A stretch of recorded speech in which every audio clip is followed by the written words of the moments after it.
राम राम। अध्याय 17 के आगे के दो श्लोक देखिए। श्लोक नंबर 17वां, श्लोक नंबर 18वां। श्रद्धया श्रद्धया पर्यातप्तम पर्यातप्तम श्रद्धया पर्यातप्तम तपस्तत् तपस्तत् त्रिविधम नरे त्रिविधम नरे तपस्तत् त्रिविधम नरे। अफलाकांक्षी भीर्युक्ते भीर्युक्ते अफलाकांक्षी भीर्युक्ते सात्विकं परि चक्षते चक्षते सात्विकं परिचक्षते। अर्थ देखिए, श्रद्धया यानी श्रद्धा से, पर्यातप्तम किया जाने वाला तप, तपस्तत् तीन प्रकार, तपस्तत् त्रिविधम नरे तीन प्रकार के मनुष्यों द्वारा किया जाता है जो शरीर मन और वाणी से सरल होते हैं। अफलाकांक्षी यानी फल को न चाहने वाले, भीर्युक्ते फल को न चाहने के लिए किया जाने वाला तप, सात्विकम परिचक्षते सात्विक तप परिचक्षते यानी कहा जाता है। हिंदी अनुवाद देखिए, फल को न चाहने वाले योगी पुरुषों द्वारा परम श्रद्धा से किए हुए उस पूर्वोक्त तीन प्रकार के तप को सात्विक तप कहते हैं। इसका पाठ कर लेते हैं। श्रद्धया पर्यातप्तम तपस्तत्त्रिविधं नरेः अफलाकांक्षी भीर्युक्ते सात्विकं परिचक्षते।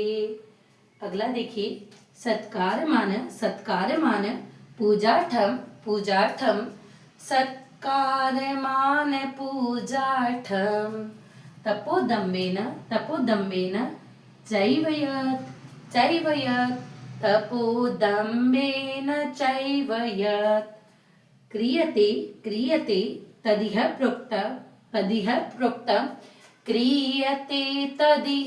प्रोक्तम् राजसं चलम ध्रुवं राजसं चलम ध्रुवम। अर्थ देखिए, सत्कार यानी आदर, मान यानी मान सम्मान के लिए, पूजार्थम के लिए किया जाने वाला पूजन, तपोदम्बेन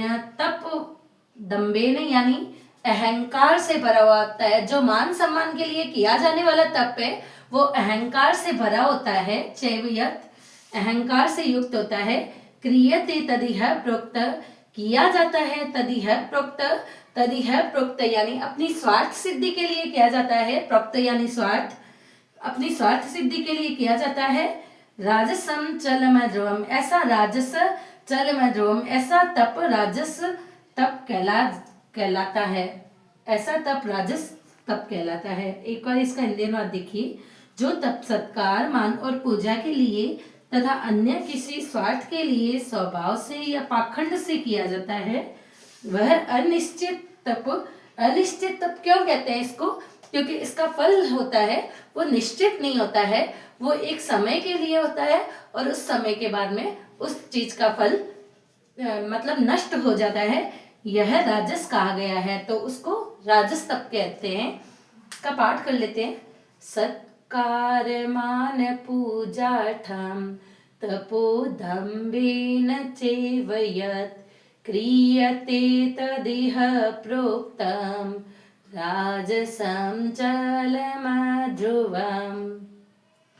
संपूर्ण गीता में भगवान श्री कृष्ण ने 574 श्लोक बोले हैं, श्री अर्जुन ने 84 श्लोक बोले हैं, संजय ने 41 श्लोक बोले हैं और धृतराष्ट्र ने सिर्फ एक श्लोक बोला है। जो गीता जी में पहला श्लोक है वह क्या है? धृतराष्ट्र ने बोला है। राम राम।